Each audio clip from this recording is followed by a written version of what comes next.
un Estado-nación necesita cierta unidad, ¿no? Cierta. No me gustan las unidades totalitarias, ¿no? Que aplasten demasiado otros gremios e individuos.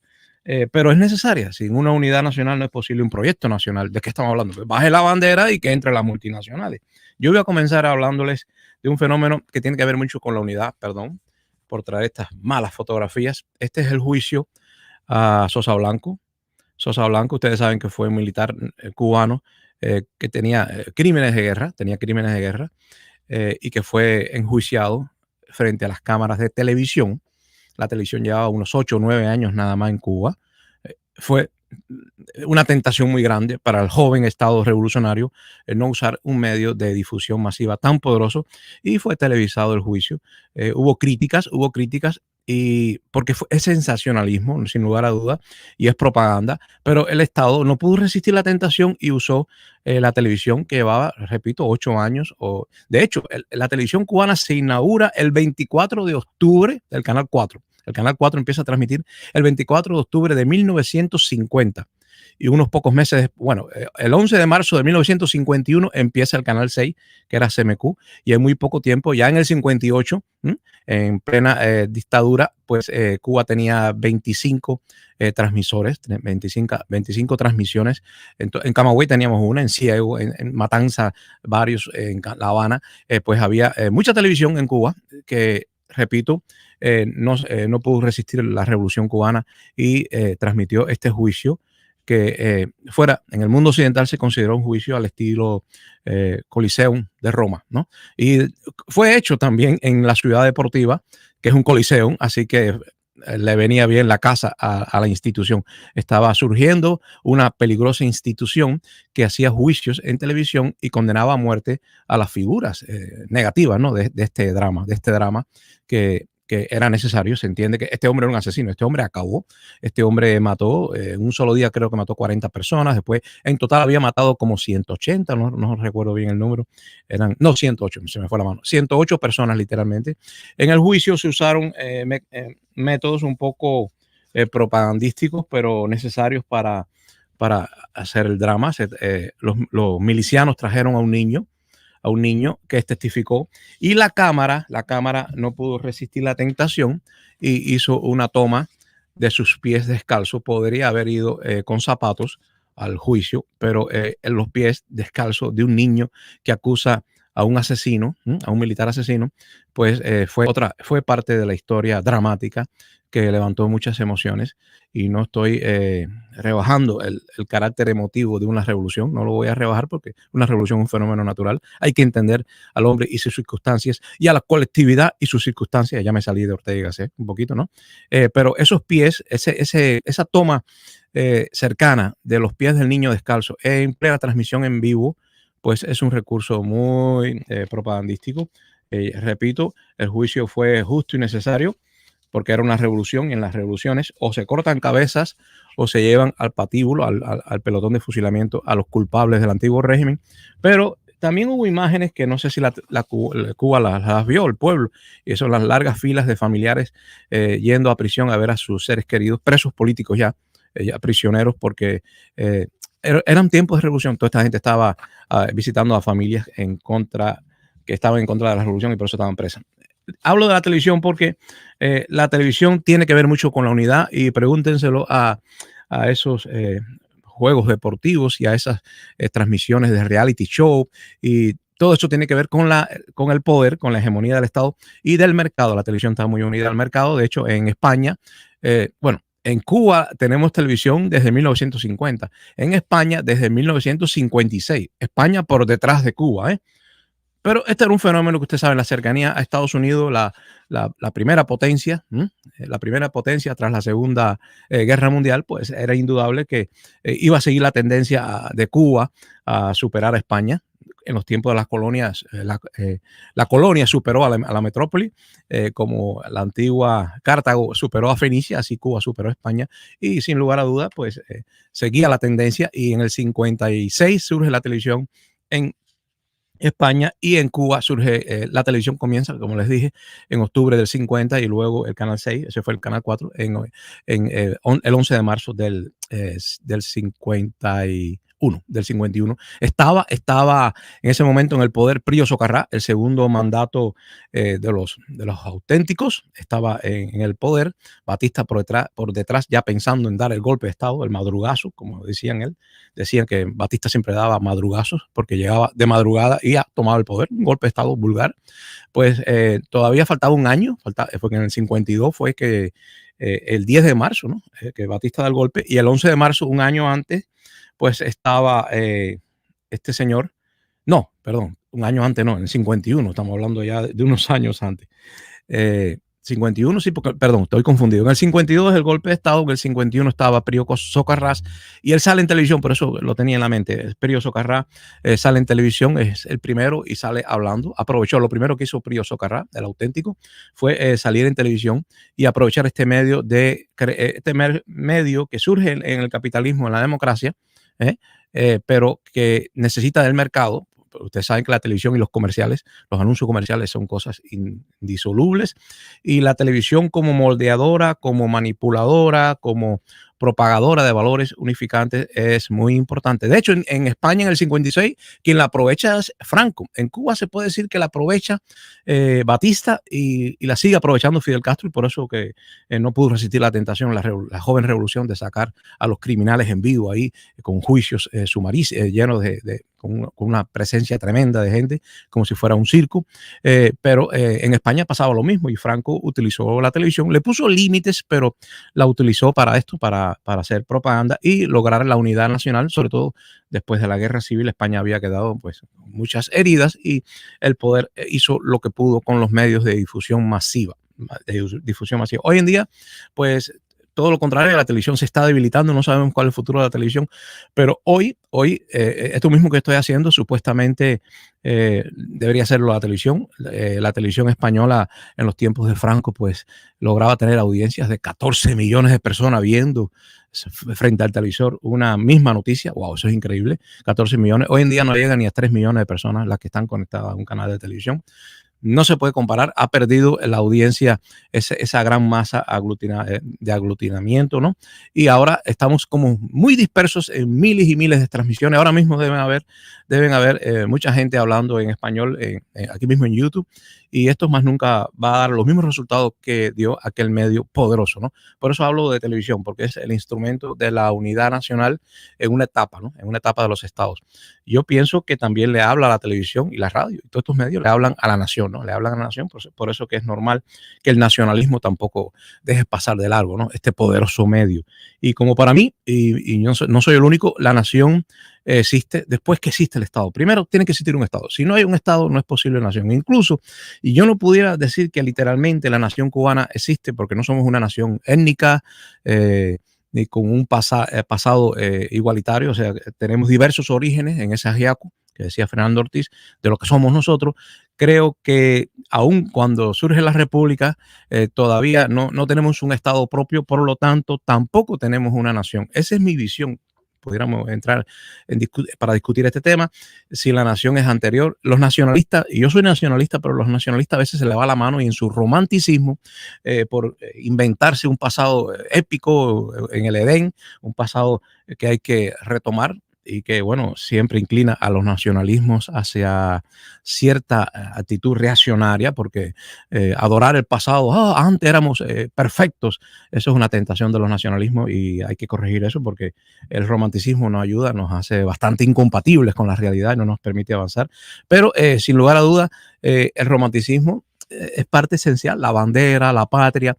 Pero yo digo que no hay nación hasta que no haya Estado. Tiene que haber primero un Estado que es quien formatea. Vaya, a no ser las naciones legendarias basadas en la sangre, uniones de sangre, de tribus, vamos a decir, naciones étnicas. Pero la cubana, que no es étnica, pues necesariamente surge a partir de la formación de un Estado político. Y de eso queremos hablar, de unidad contra diversidad, en una época donde, ayer les hablé de eso, de que hay muchas micro historias, muchas micro narrativas, sobre todo que tratan de implantar los disidentes, que desde el mundo artístico y desde una ética no construida por nosotros, en el caso de los cubanos, pues trata de tener pequeñas narrativas, no grandes ambiciones, no grandes utopías como los muralistas o el realismo socialista soviético, sino cada cual desde su galería, desde su transmisión, como esta, va a tratar de tener un pequeño grupito, no ambicionar grandes multitudes, pero que a pesar de que eso sí puede fomentar cierta diversidad saludable, si se nos va la mano, pues perdemos la unidad nacional. Yo quiero debatir eso hoy. No tenemos que llegar a los extremos de decir malas palabras y descalificar al otro, pero casi siempre los cubanos nos gustan las gavetas para encasillar al otro, izquierda, derecha, que bueno, bastante mítico, eso, ¿no? Estrella, el bien y el mal, la luz y la oscuridad, cuando en definitiva la izquierda muchas veces tiene componentes de derecha y a la inversa, ¿no? Creo que también la unidad contra la diversidad debe ser una tensión dialéctica que genere cierto desarrollo, cierto progreso, ¿sí? Aunque ser progresista también es un tema en discusión porque hay progreso. Cuando una enfermedad progresa, no es para bien, no es para bien cuando un cáncer progresa e invade el cuerpo, el cáncer, esa célula anarquista.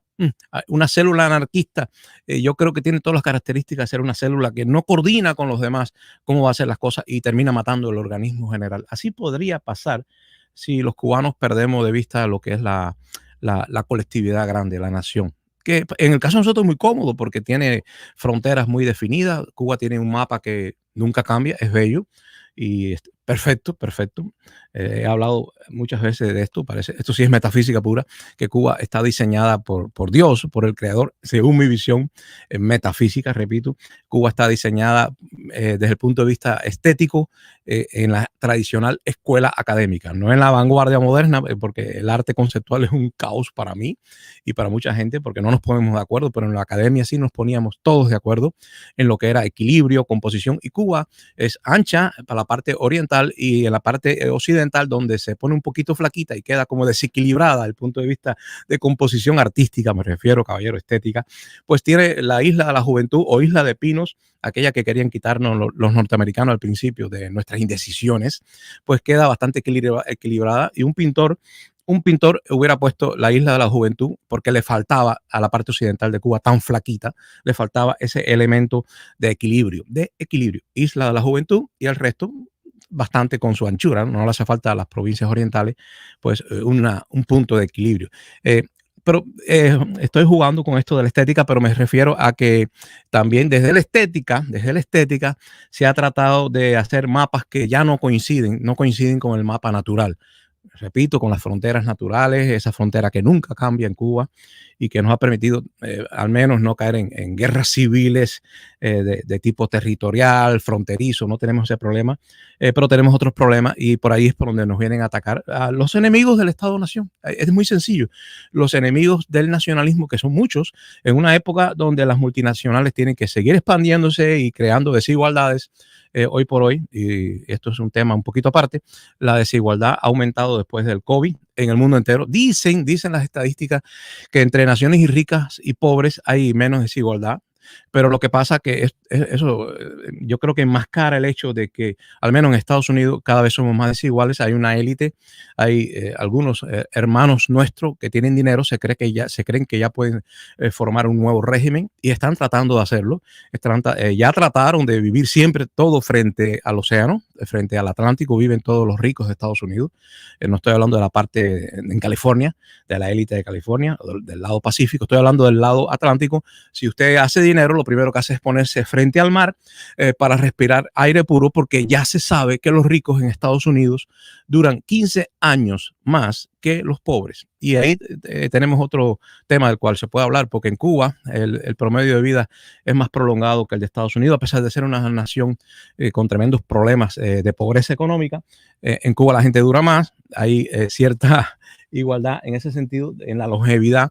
Y en Estados Unidos tenemos ese problema seriosísimo de injusticia social, muy claramente demostrado en que los ricos duran 15 años más que los pobres. Ahí hay un problema muy serio que se va a agudizar cuando las fábricas sustituyan a los trabajadores por robots y ya hay gente que está pensando en ponerle un tax, que los robots paguen taxes, porque si los pobres pagan hoy tantos impuestos, ¿por qué el robot, que es prácticamente ya un elemento de la clase trabajadora, debe pagar impuestos el robot? Debe pagar impuestos. No vaya a ser que esté libre de impuestos e incluso que más tarde surjan paraísos fiscales, no. Países completamente robotizados que viven a costilla de una globalización injusta, injusta. Todos estos temas no nos acercan al socialismo, nos acercan a la igualdad, a aquella igualdad que se proclamó en la República Francesa, que fue la verdadera cuna de la democracia. Eso es cuento de que Pericle, que la antigua Grecia, eso era una sociedad esclavista donde votaba un reducido grupo de hombres. Eso no tiene sentido para ponerlo como cuna de la democracia, cosa que le han puesto a todos los norteamericanos, a todos los americanos. Usted le pregunta a un americano, ¿dónde está la democracia? Siempre te dicen, Pericles, es un dogma, Pericles. No, hombre, no. En la esclavitud no puede haber democracia. Incluso la República Francesa, y esto es una cosa muy extravagante, la República Francesa, a pesar de que es la cuna, digamos, de la democracia real, no teórica, real, pues tampoco le dio el voto a las mujeres. Esa gente, solo con este militar de Gaulle fue el que vino a traer el voto a la mujer, porque siempre se pensó, desde la ilustración republicana, siempre se pensó que las mujeres francesas, hasta que no dejaran de ir a misa y de ser católicas, no eran confiables. Su voto no era confiable, era como el voto de un niño pequeño, que nadie lo recomienda. Pues el voto de una mujer, mientras siga siendo tan católica, pues que no se le va a dar, no se le va a dar. Y hasta de Gaulle, las mujeres francesas no votaron. Qué vergüenza, qué vergüenza. Y hasta ayer tuvieron los cantones suizos también sin el voto de la mujer. Siempre esperando, como en España también se esperó, a que la mujer dejara de ir a misa, dejara de ser católica para que no fuera un voto con tendencia al conservadurismo. He hablado de todo, caballero. Creo que ya es hora de compartir. He saltado de un lado para otro, pero siempre tratando de que no se me olvide esta lucha dialéctica entre unidad y diversidad, porque los cubanos estamos metidos ahora en ese problema. Y repito, como los primeros juicios demostraron que el Estado cubano iba a usar la televisión como propaganda, yo creo que esa unidad que algunos llamó totalitaria o dictadura de las mayorías, al menos en Miami, en esa época se hablaba con mucha honestidad de que Fidel Castro no era un dictador, que el pueblo cubano había elegido mal y quería un Mesías. Eso es lo que se decía en Miami durante décadas. Se decía que el pueblo cubano era el culpable. Eso fue lo que yo escuché cuando yo llegué a estas tierras, al sur de la Florida, mejor dicho, a este gueto cultural y político de cubanos amargados, porque sienten que han perdido, hay un paraíso perdido que se debe recuperar, y una vez que ya pierden toda ilusión, pues se tratan de vengar, y hay que entender por qué Otaola reproduce ese discurso de odio. Es que ese discurso de odio es viejo, no lo creó Otaola. Esto de castigar a los cubanos por la decisión de apoyar a Fidel Castro es vieja tradición, vamos a decir cultural, no ideológica, porque no está en el discurso ideológico. Nadie se le ocurriría ser antidemagogo en público, decir el pueblo es el malo. ¿Quién se atreve? ¿Quién se atreve? Solo un aristócrata desde el palacio y frente a un pueblo que no tiene derecho al voto se atrevería a decir algo tan crudamente honesto, ¿no? El pueblo no es confiable, las masas nunca van a estudiar. Bueno, el filósofo español Ortega y Gasset casi se le sale esa honestidad cruda, y llegó a decir que bueno, la cultura de los iniciados, de las élites, la alta cultura. Y algunos cubanos intelectuales también se sintieron tentados a seguir los caminos de Ortega y Gasset, considerando que la alta cultura y la vanguardia artística guiada por una burguesía nacional sería insuficiente, porque el proletariado, que se sospechaba que iba a terminar solo pensando en el alcohol y el reguetón, ¿no? Que no se iba a dedicar al esfuerzo intelectual que requiere hacer progresar a una nación, a un estado político, mejor dicho, a un estado político. Que repito, pienso que es anterior, y ya les puse el link, no se lo he puesto. Aquí está el link, amigos. Creo que lo que ha pasado también es que como Fidel Castro no solamente tenía el apoyo popular del pueblo, sino la propaganda, y ahí está de nuevo el ángulo del pie del niño, porque salió por televisión en vivo durante el juicio al criminal de guerra, Sosa Blanco. Pues yo creo que durante muchos años, de hecho, yo no concibo que en todos esos años de éxito, vamos a decir, ideológico de Fidel Castro, vinculado a las grandes masas, humildes del pueblo de Cuba, humildes porque los revolucionarios cubanos se dieron cuenta que no había una gran clase obrera como para hacer una dictadura del proletariado, sería algo así más bien como una dictadura de los humildes y por eso sale el pie descalzo. Creo que no es concebible que un Fidel Castro sin televisión, sin televisión. Por eso que es una unidad que hoy en día estaría sometida a una seria prueba, a una a un serio reto, ¿no? Que sería si va a sobrevivir esa unidad creada junto a Fidel, al Partido Único y a la televisión única estatal, ver si esa unidad va a sobrevivir a la época de las redes sociales y de la enorme diversidad de opiniones que están generando tantos youtubers incoherentes, porque no tenemos, los youtubers incluso de izquierda no tienen un proyecto coherente, armónico. Los youtubers de izquierda se critican unos a otros. Es como si nos hubiéramos convertido en una sociedad, y hablo de la nación, que incluso desborda el Estado territorial en Cuba. La nación cubana, yo en eso sí estoy en desacuerdo con lo que se piensa en Cuba, que hay conversaciones entre nación y emigración. No. La emigración es parte de tu nación. No te gusta, ¿eh? Tenés una inmigración un poco crispada y enojada por ciertas cosas o por ciertas teorías sentimentales o por cierta propaganda. Es verdad, es posible que esta inmigración esté infectada con ideas que generó la propaganda de la Guerra Fría, pero así somos y nos dicen gusanos a una parte del cuerpo. Imagínense ustedes que yo le coja odio al brazo izquierdo mío o al brazo derecho mío y empieza a decir, yo no soporto este brazo, que me duele el codo, este brazo gusano, y usted quiera despojarse de una parte imprescindible, ¿no?, del organismo. Pues eso a veces hacen los radicales marxistas en Cuba, que deberían de seguir a Tomás de Aquino, porque el marxismo, pues, como materialismo, no da buenos frutos, no da buenos